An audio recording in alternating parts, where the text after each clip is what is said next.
I kind of just wanted to save this as I was thinking of it, but um,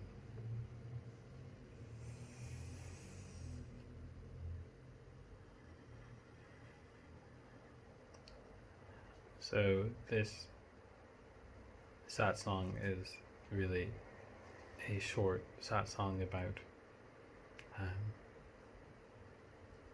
living without non-discrimination, which is kind of the theme of a lot of my talks.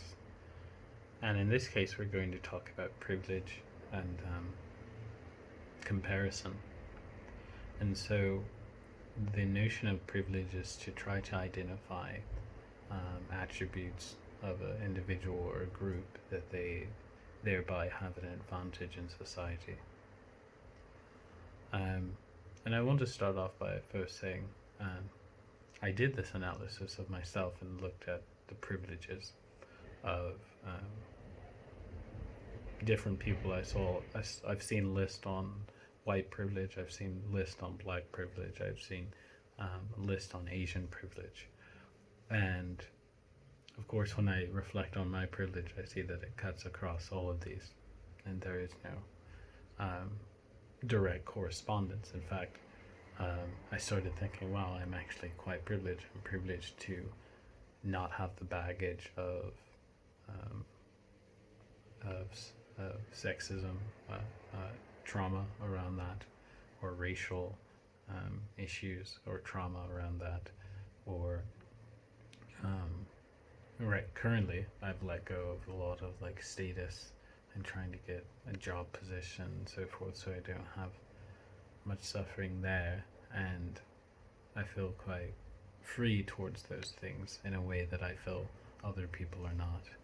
But then when I really started to think about it, is that privilege is based on a complex, and it's based on all three of the complexes: the equality complex, the inferiority complex, and the superiority complex. And so it's based on an assumption that everyone should have equal amounts of advantage. And the other assumption is that it's based on that people that have advantage, those advantages are impermanent, and or those advantages are permanent. And it also has the basis of considering that a situation has a solid characteristic of suffering or not suffering. So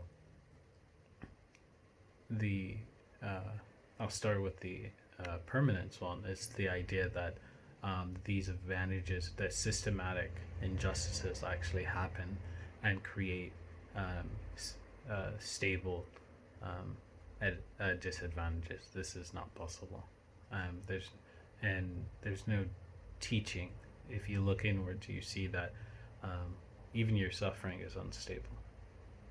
There's nothing stable or permanent like that, and so that there's a reason why privilege can be necessitated or given an attribute.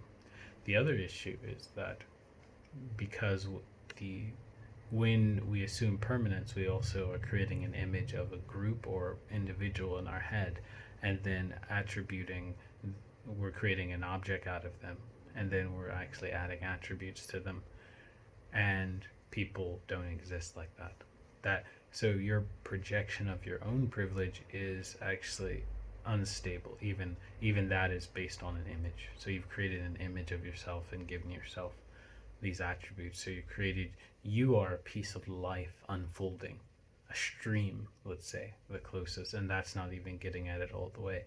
And yet you have an image of yourself that you have privilege or don't have privilege, or you have advantage and disadvantage, and yet you don't think that that is always changing. So you create the image of privilege, and so then when you are interacting with others or thinking about other groups of being underprivileged, this is a projection. We cannot be sure, and so that projection is very harmful because you're kind of mapping the world in this dualistic way. The other part of privilege, other than creating the self-image, acting as if attributes are permanent to a group or an individual, the other part is to assume that an advantage or disadvantage could be intrinsic to a situation. This is another problem. The reason it's a problem is because you can put multiple people in the same situation and have vastly different outcomes, and in fact you can expect, as a big enough group of people are put in the same situation, that every type of outcome that's possible and reasonable will be reached. And so that's why then you have to get statistical with it, but let's not get into that part. So that's a problem. The problem of I don't have well, actually I do now, but growing up I had several different parents and I lived in different families, and so there's a automatic assumption by many people, or a lot of people, in my experience, that assume that that must have been very difficult. And when we go into the reasons that that must be difficult, I see a lot of projection, meaning things that they thought I suffered from that I don't think that I suffered from, although there was suffering. And so it's the idea that you could take a explanation of a situation and then attribute a advantage, disadvantage, or good or bad. Again, it's a result of discrimination. So we don't know if you give people low wages, that the automatic outcome is that they are suffering.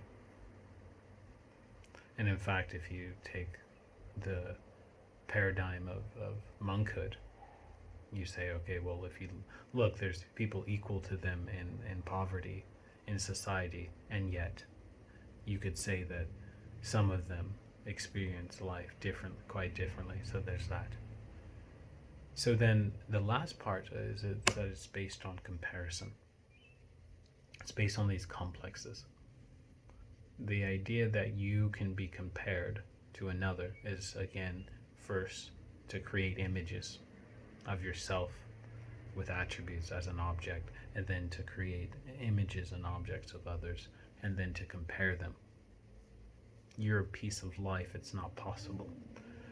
So that's the problem there. So in creating this, you're setting up a distortion that is projection only. Even if your experiences are you are privileged or you're not privileged, these are also projections. And so when I started comparing myself, I started to see that actually I'm now in this complex, feeling like, oh, I ended up better than some people, or I ended up worse than some people, or I should be equal to some people. So the equality complex, as Thich Nhat Hanh explains it, is thinking I'm equal to that person, so I deserve the same thing. And he explained the left and right hand.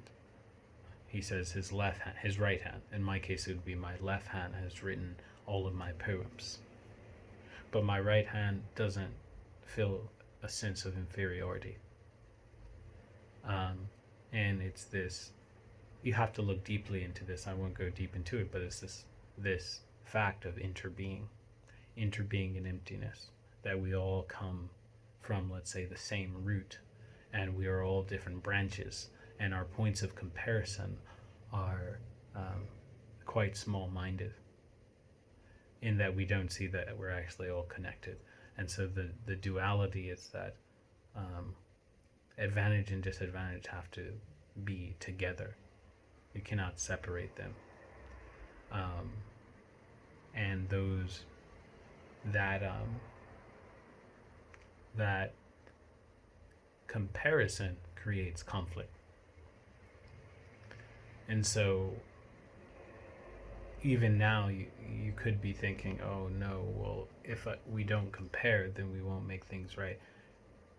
For me, Krishnamurti's quote comes to mind, which is, he said, let me tell you a secret. My secret, his secret. And he said, I don't mind what happens. And it's exactly this minding that creates suffering. So to mind is to have a problem. To have a problem is to be discriminating. against good and bad, or should have been, or could have been, or many other comparisons. And when you think about people who are not comparing, there's no suffering. When they do not see, I'm inferior in this way and I'm superior in this way, and try to keep up those complexes, there is no suffering. There might be suffering from other things, but the root of suffering, at least what I've come to from all of the teachings, is that it's discrimination. It's to discriminate. So anyways, this is my breakdown, a very brief breakdown of privilege. When I was getting into it and I started, my first conception was, oh, actually, wow, I'm really quite privileged. And I was, as I thought about it more, I thought that there's something lurking within the privilege paradigm that is creating more suffering, actually, by objectifying people, by objectifying groups, by creating images of comparison, by assuming that you can know the outcome of a situation or the amount of suffering in a situation by describing the situation only. And it assumes so much. And I think it's one of the least humble theories that I've come across, because it has to assume so much about individuals, about groups, about their experiences, and then to try to reify it and then create a duality between let's say perpetrator and victim, or without seeing that they're all tangled up in each other in ways that we can't understand. And it's hard to do this, but the idea of not knowing is most intimate from Zen. It's hard to take it seriously because you kind of want to come down to one side, right? There's a want to go, yeah, well, the if you're on the side of the, let's say, the privileged, you're like, well, we gained this privilege and it was our privilege and we earned it, and there's a lot of fabrication for that. And then on the other side, you're saying, look, we have to these people are unprivileged and you did this to them. And on the other side, on the privileged side, there could be the saying of these people are just lazy, or there's lots of ways. These are all projections. We do not know the countless causes and conditions that brings about a privilege for a moment, let's say, are so unknowable. And to assume that we know why these things are caused because of systematic injustice, and to assume that there's actually people behind the systematic justice that are kind of objects of our mind, but to assume that those people are the people who need change. I've been surprised at spiritual traditions who have embraced it, because it's clearly, unless it's an act of skillful means to accept it, it's clearly not aligned with the teachings of non-duality. Utterly incompatible. And so in that incompatibility, there's compatibility. And the compatibility to me is skillful means, is there's a way to think about this in the long run that may pay off by creating dualism in the short term. And then the other way is to show that that these complexes are key to waking us up. So discrimination is the only way to non-discrimination. It's to discriminate and then to be able to look into the nature of things and see that those discriminations are faulty. And so then through this we can actually wake up to the art or cultivation of non-discrimination. Thank you.